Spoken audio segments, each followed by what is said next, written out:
मैं अंबिका आप सभी का फिर से स्वागत करते हैं इस कार्यक्रम में। तो इसी के साथ हम इस कार्यक्रम के सबसे पहले प्रतियोगी को बुलाना चाहेंगे, जो कि है हमारे अभिषेक कुमार। मातृभाषा की महत्व को ये समझाएंगे। जन्म के बाद मनुष्य जो अपनी पहली भाषा सीखता है वो उसकी मातृभाषा होती है। वो अपने आसपास से वो सीखता है, वो अपने परिवेश से वो सीखता है।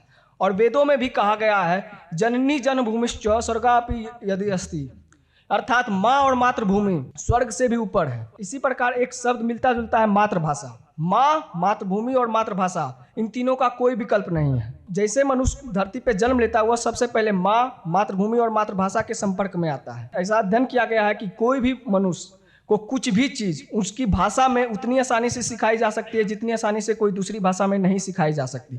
हमें अपनी भाषा में सोचने, समझने और सुनने की शक्ति मिलती है। आप सोच कर देखो उस भाषा के बारे में जिस भाषा में आपने पहली बार अपनी माँ को माँ कहा होगा। आप सोच कर देखो उस भाषा के बारे में जिस भाषा में आपकी माँ ने आपको लोरी सुनाकर अपनी गोद में एक चैन की नींद सुलाई होगी। आप सोच कर देखो उस भाषा के बारे में जिस भाषा में आपके पिता ने आपको प्यार भरी बातें भी कही होंगी और जरूरत पड़ने पर डांट फटकार भी लगाई होगी। ये बात थी कि मातृभाषा क्या है। अब बात मैं सोच रहा था, जब मैं ये लिख रहा था तो मैं सोच रहा था कि हमारे बिहार में या भारत में तो बहुत सारी भाषाएं हैं, तो मैं किसके बारे में बोलूं? क्या ऐसी एक सामान्य भाषा है जो हम सबको जोड़ती है?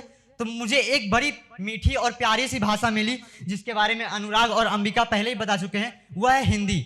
हिंदी बहुत ही प्यारी भाषा है। सूरज सा तेज नहीं मुझ में, दीपक सा जलता देखोगे। सूरज सा तेज नहीं मुझ में, दीपक सा जलता देखोगे। अपने हद से रोशन करने से तुम मुझको कब तक रोकोगे, तुम मुझको कब तक रोकोगे। मैं उस माटी का वृक्ष नहीं जिसको नदियों ने सींचा है। मैं उस माटी का वृक्ष नहीं जिसने नदियों ने सींचा है। बंजर माटी में पलकर मैंने जीवन से मृत्यु को छीना है।